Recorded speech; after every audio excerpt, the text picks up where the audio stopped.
Our speaker today is Anne Dure. A little bit about Anne. She's completing her master's degree in the couples and family stream of the counseling and spirituality program at St. Paul University. Anne cares really deeply about creating spaces where people feel seen, where they feel heard, and where they feel supported. The work that she's doing is inspired by her commitment to making counseling accessible and responsive to the diverse communities that we serve. And her topic today is something that she's really passionate about, which is how adultification bias impacts the lives of children and teens, especially Black children. The innate bias that we have, I just have to pull up my notes again. The innate bias that we have to perceive some children as more mature than they really are can lead the people to place unreasonable expectations on them to grow up faster than other kids. It can burden them with disproportionate behavior consequences, and in many ways, it strips them of their childhood innocence. And what Anne is going to explore with us today is how adultification bias impacts mental health and well being. And she's going to share some ideas about how we can better support clients who have been affected by this phenomenon. And I'll turn it over to Anne. Thank you. I will need to ask for permission to be host again, just so I can share my screen with everybody.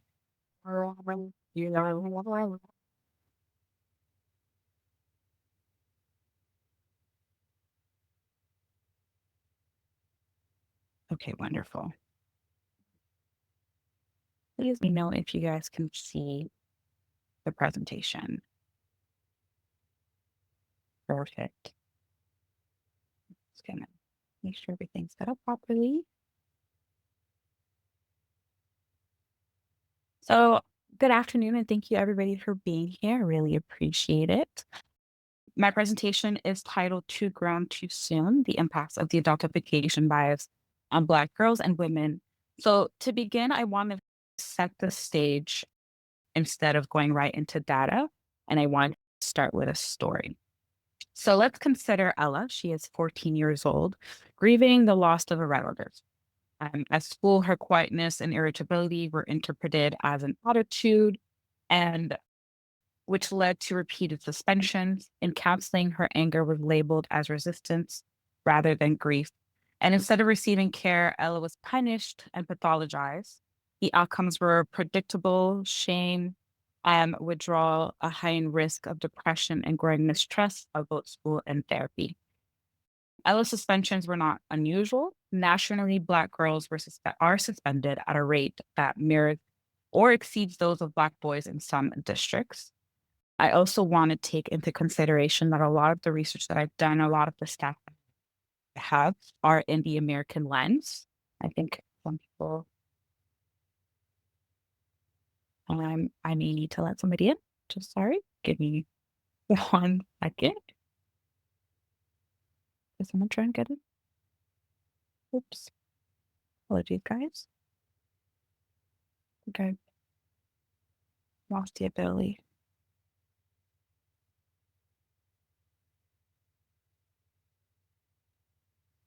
Is it working now? Are people in now?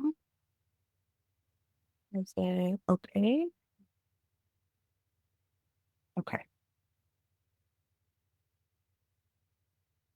So apologies. Oh, I have to let people in. This might be a little difficult for me. Hold on. Kim, I will give you host abilities, and I've been able to just allow myself to share instead.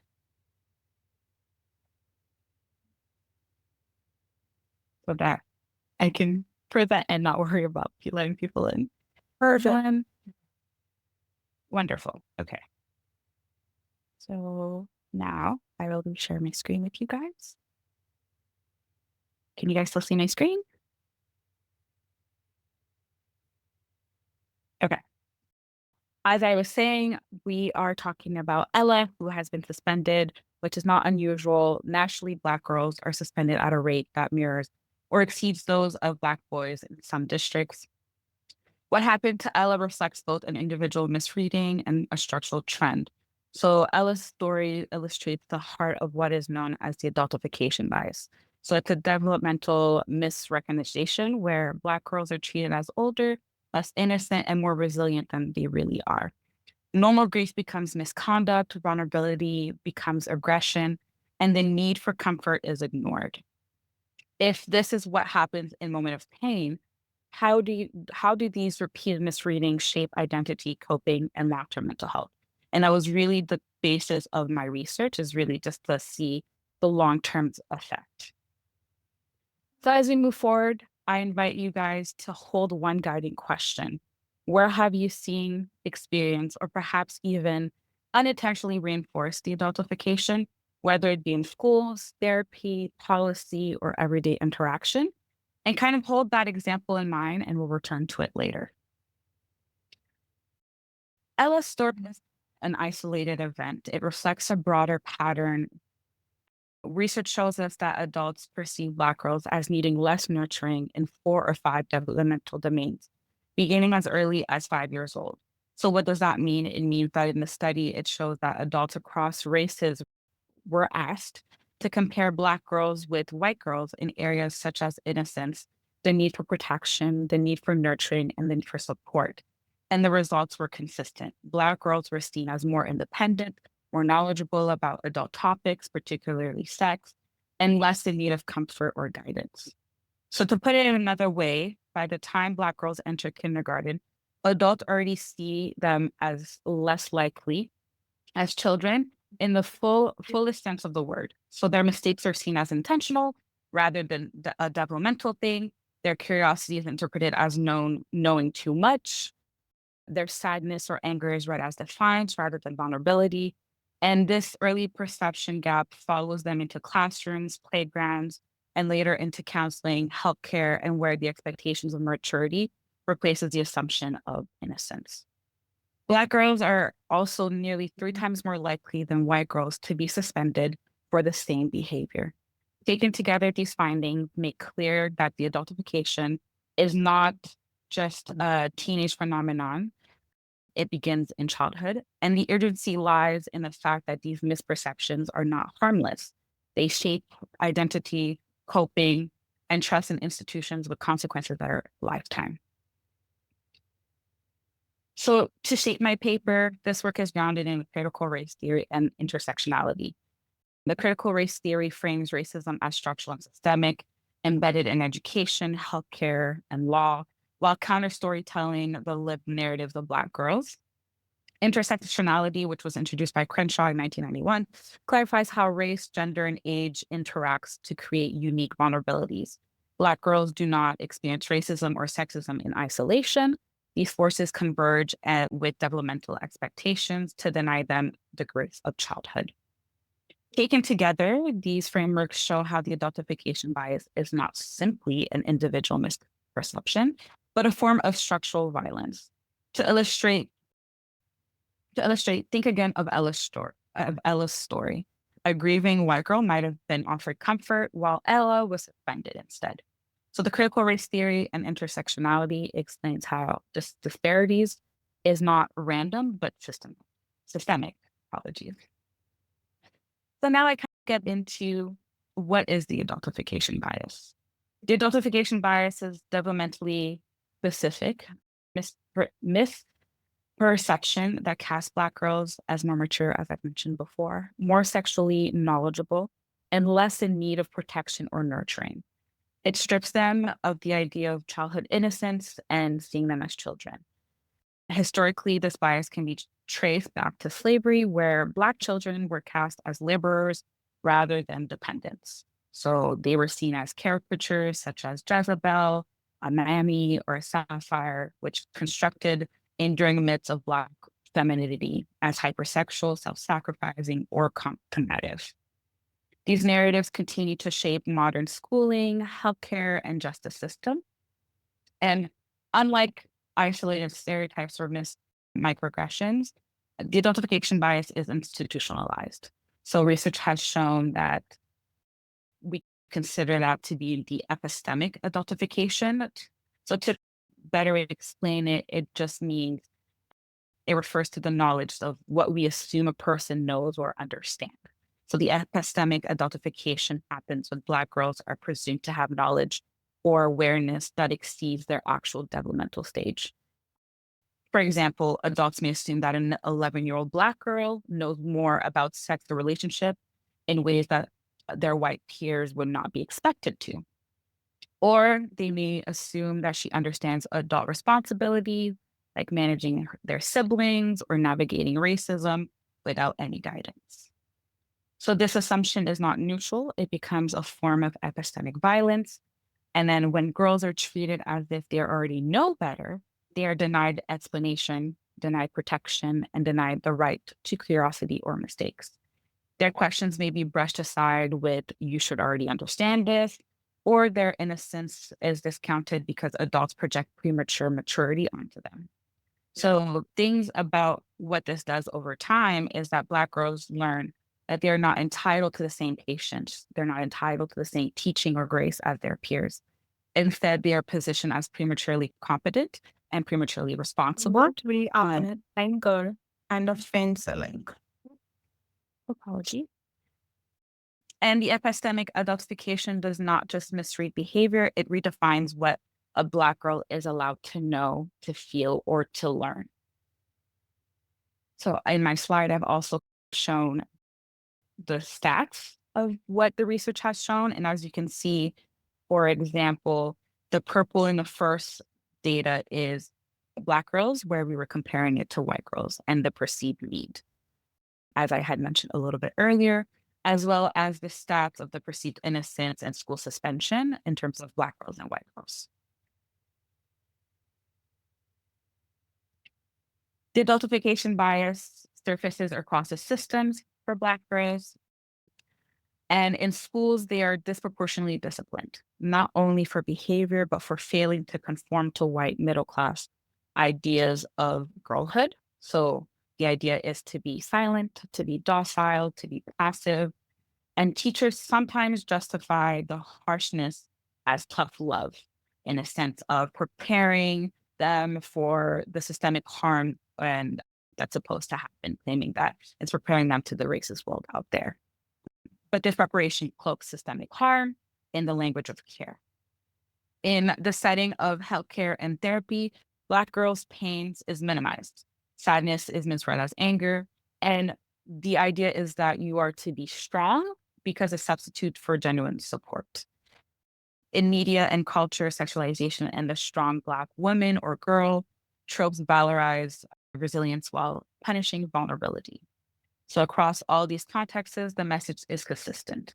Black girls need less protection. And across these contexts, Ella's story is repeating itself.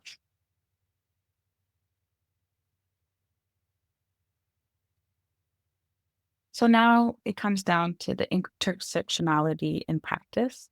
So intersectionality clarifies how race, gender, and age converge to magnify harm. Stereotypes like angry, hypersexual, or always strong govern how Black girls' emotions are interpreted, often resulting in punishment instead of care. But just as harmful as stereotypes are, the institutional blind spots built into many of our schools, clinics, and counseling models. One of the most common blind spots is the colorblind approach. So this idea is that professionals should treat all children the same. On the surface, yes, it's ideal. This sounds fair and neutral, but however, in practice, it erases the very real difference in how Black girls are perceived, how they're disciplined, and how they're cared for. For example, a counseling model that emphasizes universal developmental stage assumes that all children experience childhood in the same way. Yet, Black girls' childhoods are shaped by intersecting forces of racism, sexism, and adultification. So if we ignore those realities, we risk misinterpreting their needs. And a Black girl's expressing sadness may be read as oppositional or aggressive, while a white peer showing the same behavior is understood as needing comfort. So a colorblind framework cannot account for this discrepancy because it fails to recognize how identity is shaped, how identity shapes interpretation. Another example is how school design behavioral expectations. So rules and that assume quiet and compliance as the marker for good behavior, often penalizes girls who express themselves more assertively without race or gender. These policies appear neutral, but actually reinforce inequity. So similarly, similar to the counseling model it emphasizes individual pathology, may overlook the structural harm of it all. So like racism or the adultification bias that shape Black girls' distress. When institutions adopt the colorblind or one-size-fit-all approach, they inadvertently erase Black girls' specific developmental realities. They remove the possibility of naming racism and adultification as part of the problem, which means that the solution default to disciplining or pathologizing the child instead of transforming the system. So now going into a little bit of the psychological harm. The psychological consequences of the adultification are cumulative and long lasting. Black girls often experience shame, anxiety, depression, and hypervigilance as they can constantly monitor themselves to avoid being misread. So their identities are also constrained by the pressure to perform resilience while vulnerability is discouraged. So what does that mean in practice? It means that Black girls quickly learn that being seen as strong or independent earns praise, while showing sadness, fear, or confusion risk punishment or dismissal. So over time, many internalize the idea that vulnerability is unsafe. They may also feel that they have to always appear composed, capable, and unbothered, even if they're struggling internally. This pressure shapes identity development in powerful ways. So instead of exploring the full range of emotions that are typically in childhood, such as fear, joy, grief, or silliness, Black girls may narrow their self expression to the parts that are socially tolerable. So resilience, toughness, or silence. And as some of the research I've seen describes, the strong Black woman schema begins in girlhood, where children are celebrated for being self sufficient. They are celebrated for being emotionally stoic, but penalized for being vulnerable. And that schema then carries into adolescence and adulthood, where it becomes both a survival strategy and a burden. So the cost of this identity constraint is high. It can lead to emotional suppression, difficulty forming trusting relationships, a reluctance to seek help. Vulnerability, which is central to healing and growth, is replaced with a performance of strength that hides a real need. So as a result, many Black girls grow into women who feel responsible for caring others, but do not believe they themselves are entitled to care. So a question I would like for you guys to ask yourselves is really, what happens to a child's sense of self if she learns that being strong is the only way to be accepted?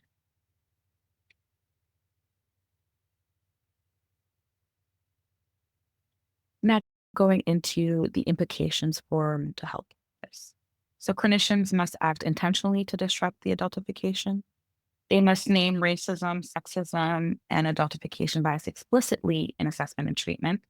This means going beyond the neutral or colorblind approaches that avoid difficult conversations.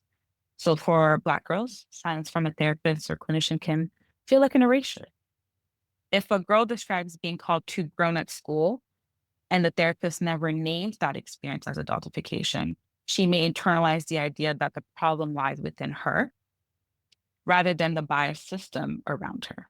So naming it in the therapy room, could look something along the lines of a therapist might say, "It sounds like your teacher assumed you were being disrespectful. But what I hear is that you were sad and needed support."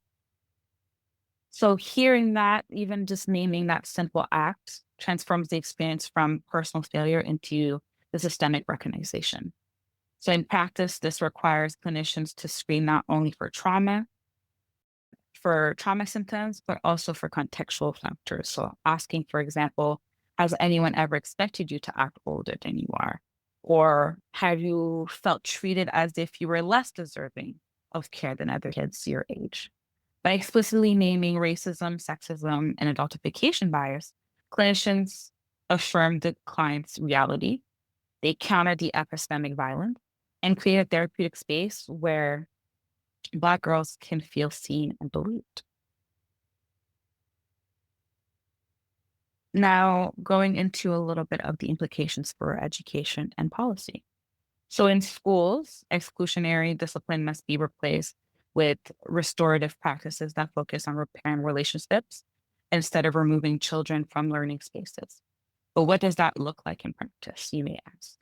So, imagine a Black girl who rolls her eyes or sighs loudly in class. Under a traditional model, she might be written up as defiant. But under the restorative model, the teacher might instead pause to ask, what is going on with you right now? And invite her into a circle process where she can name her frustration, she can be heard, and make amends if needed. That small shift communicates care instead of punishment. In terms of professional development, it is quite important. Many teachers and counselors report never having been trained on the adultification bias, which is completely understandable. It's a word that we started using around pandemic time, so it is still being recognized as we speak. So this means that they would unconsciously fall back on stereotypes of Black femininity, so seeing assertiveness as aggression or maturity as defiance. Regular ongoing learning around racial discipline patterns, implicit bias, and cultural response. So pedagogy is essential. Equity audits can also make the invisible visible. So, for example, when schools desegregate discipline data by race, gender, and age, they often uncover patterns they didn't realize existed. So, higher suspension rates for Black girls, underrepresentation in gifted programs, or overrepresentation in the behavioral referrals. These audits are not about blame, but they're more about accountability and creating a system that protects rather than punishes. So at the policy level, the segregating data is just as important as well. Without it, Black girls are erased in the numbers. Funding should also be directed to culturally grounded support, such as school-based mental health programs that employ Black women clinicians, or community partnerships that bring in Black girlhood specialists. Beyond schools, reform must extend to foster care, juvenile systems, and healthcare where the adultification also thrives. And here are some of my recommendations for change. So several recommendations emerged throughout my research, spanning clinically, educationally, policy, and community levels. Clinicians should develop tools to identify adultification bias during intake and assessment. From there, they can take on the approach of different modalities, maybe like a narrative approach and so forth. Educators should reform discipline practices and embedded professional learning on adultification. They should also include Black girlhood studies in the curriculum, not only to educate teachers, but to affirm Black girls themselves. Image has power, and the power of reading stories where Black girls are portrayed as complex, joyful, and vulnerable, not just as resilient and strong, is important. Representation itself can be a protective factor. Policymakers must require disaggregated data, fund community-based programs, and strengthen protections against gendered racial bias.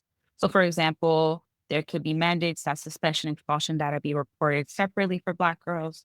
There could be an assurance that their experience are not hidden under broader female or minority categories. In terms of family and communities, they can also play a crucial role.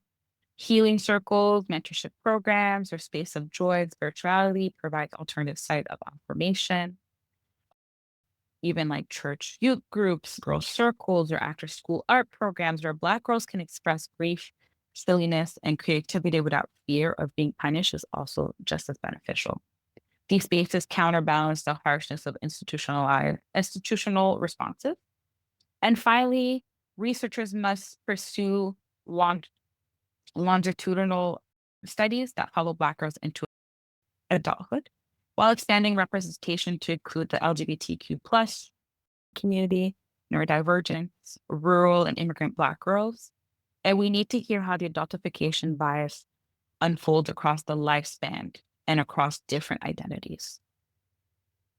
So in conclusion, Ella's story reflects a structural problem. The adultification bias is not an individual misunderstanding. It's a structural violence. It denies innocence, constrains identity, and burns Black girls through premature resilience. The critical race theory intersectionality reminds us that this issue is not about isolated misperceptions, apologies, but about systemic inequities embedded in education, healthcare, and policy. The call to action is clear. First, we must listen to and center the voices of Black women and girls. Their counter stories, whether told in therapy, classrooms, or research, are the evidence that the challenges will challenge the systemic myths. The second thing that we could do is we must validate their full humanity, including vulnerability, grief, silliness, and play, and not only their strength. And lastly, we must transform systems so that they can care and not be suspicious and not have suspicion become the default. I will end where I began, so with Ella. Imagine if her grief had been seen for what it was. Imagine if her school had responded with compassion instead of suspension, and her counselors with empathy instead of resistance. How different might her trajectory have been? Black girls deserve the full spectrum of childhood, and that includes freedom, care, joy, and protection, and not only being too grown too soon. And thank you guys for coming to my presentation.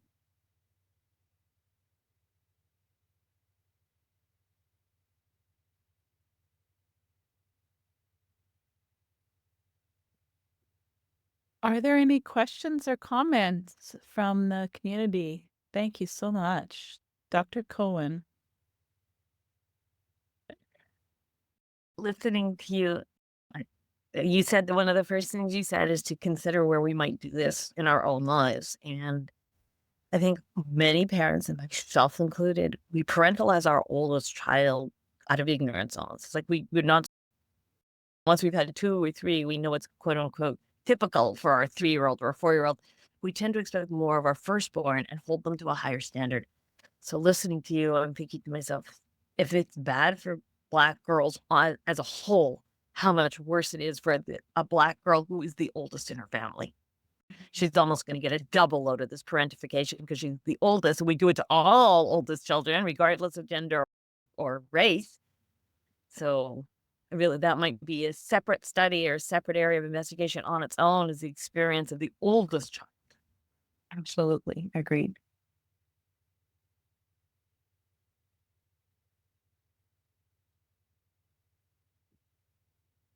And I'm sorry, I don't have the video. My computer's messed up, but I worked in an elementary school in San Francisco in the Hunters Point area. And when you're giving this little girl's story, I'm thinking, boy, do I know some faces that belong with that story. So I really appreciate that. Thank you. Thank you. Yeah. Good work. Yeah, such a fantastic presentation. Thank you so much. And for this, like, great information intellectually, but also I'm really feeling it down in my heart. So there's a couple questions that came up. One observation, a few questions. The observation was like, this is just like a really nasty form of attribution bias, right? Where we assume that it's an internal attribute of someone. Yeah, but for us, it's all external attributes, like our social site stuff. So it's such a great and careful delineation of how systemic burdens get transmitted.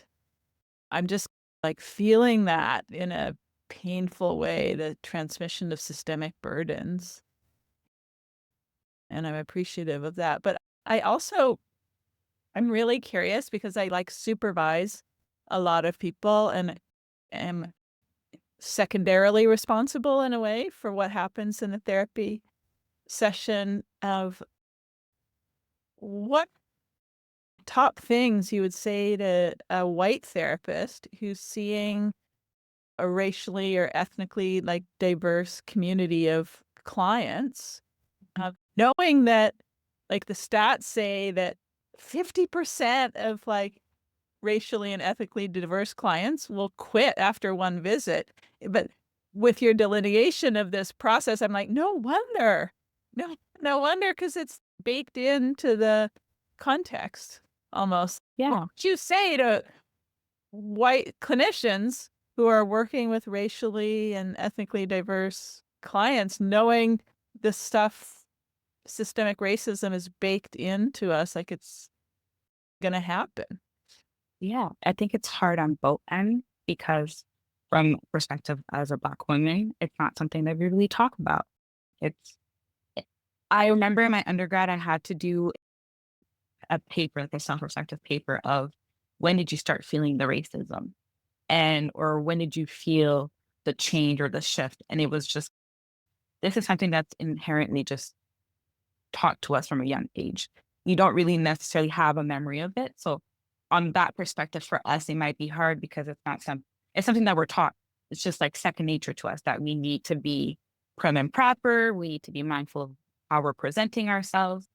But in terms of the white therapist, I think it's really just recognizing that the idea of an innocent, like a universal childhood does not exist. I think that's for the most important part of it is understanding that what may be normal in a westernized culture or what social media thinks is normal will not be normal for how we grew up. It's not the standard that was applied to us. We were taught that we needed to assimilate to what social media is telling us. So I think having that at the forefront when a client is presenting the frustration or is trying to describe a story, I think having that at the forefront will help. And as I had mentioned in the presentation, outside of the situation, really understanding that sometimes the feelings are based off of how people perceive you and not necessarily what is happening.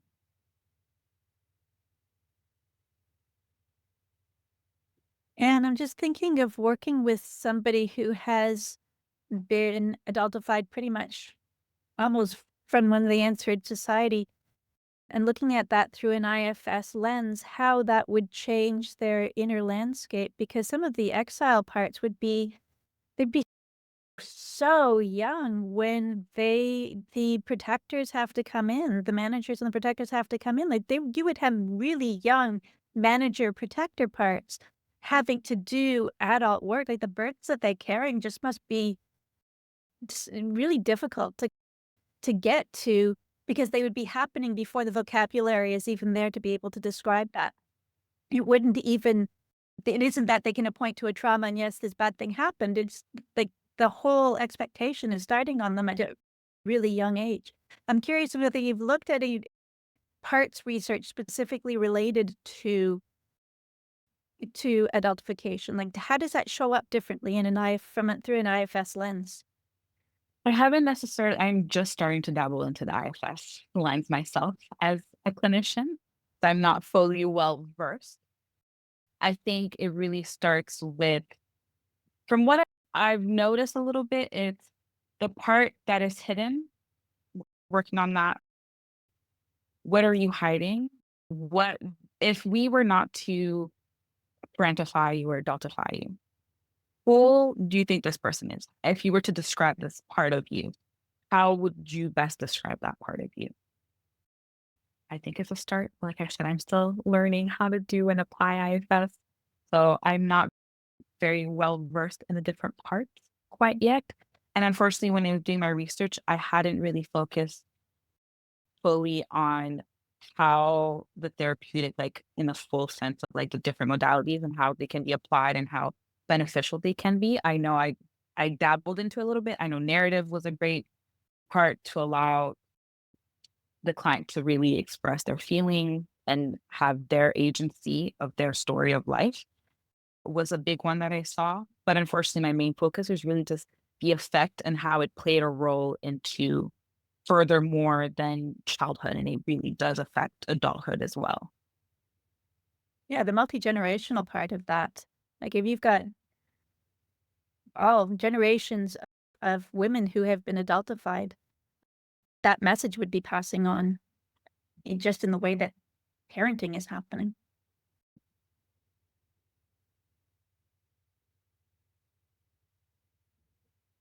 And I'm curious if you looked at any research on how clients responded to Black female therapists. And this question comes out of like actual observation of supervision over like 20 plus years, where I witnessed some situations where it was like and also because I see healthcare professionals as my clients, so they come in with like their experiences of what happened in healthcare contexts, and they come from diverse backgrounds, where I've just been blown away as a white woman and a therapist who never had to deal with that, like how it was also, I think, maybe I have a biased sample, but I'm curious about your knowledge of the research. Clients like harshness with their Black clinicians too, or Black female clinicians, whether they're a physician, dentist, therapist, whatever, healthcare provider, highly trained, highly competent, but it's a different experience. Like clients will push back or not respect or challenge the clinical opinion.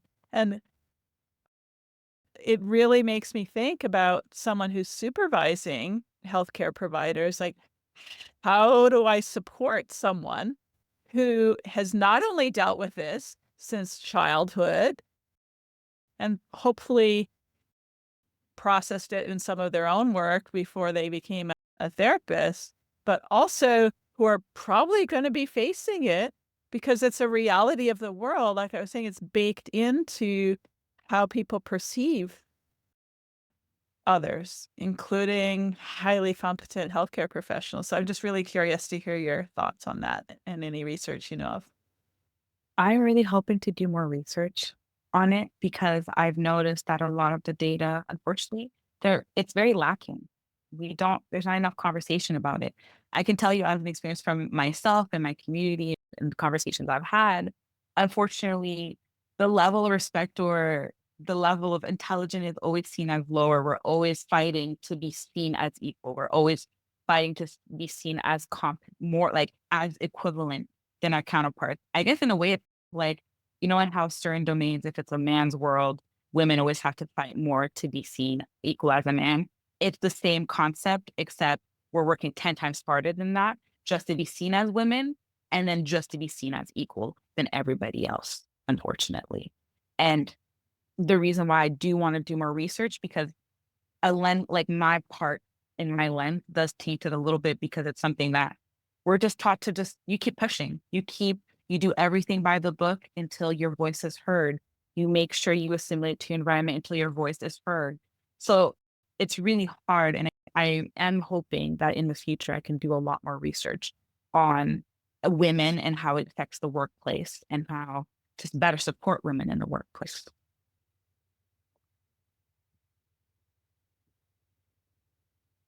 I love that you're doing that. Thank you. Thank you.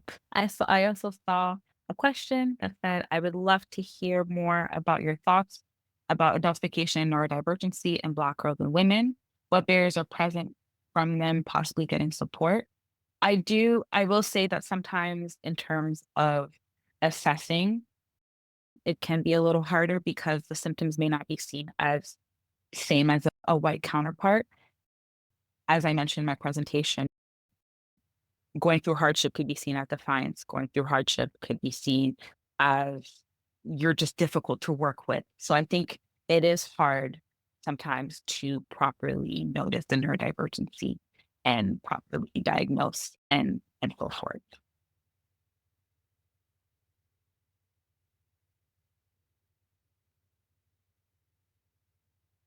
I'm thinking also about the changes that you say are necessary, and it's systemic. And I think about kids not only the bias of adultification, but other biases like the schools, for example, will have, and they'll look at kids and make assumptions that, oh, she's Black, she must be from lower socioeconomic status. We can't change that. She came to us like that. There's nothing we can do. It's government policy. disallow their own responsibility and how they can change their own part of the system and what they might be missing. Maybe it isn't a economic problem. It's the adultification problem that they don't recognize, that they don't know about. They blame the wrong factors and then take away their own responsibility to be part of the fix and remain part of the problem instead. Correct. I've seen it in my teaching experience where, you know, the facts of what's going on at home, the facts of being an immigrant and dealing with being in a new country and the pressures that have on a child doesn't fully translate into the classroom when the child is having a hard time concentrating, having a hard time participating. I've seen it in the teaching setting as well.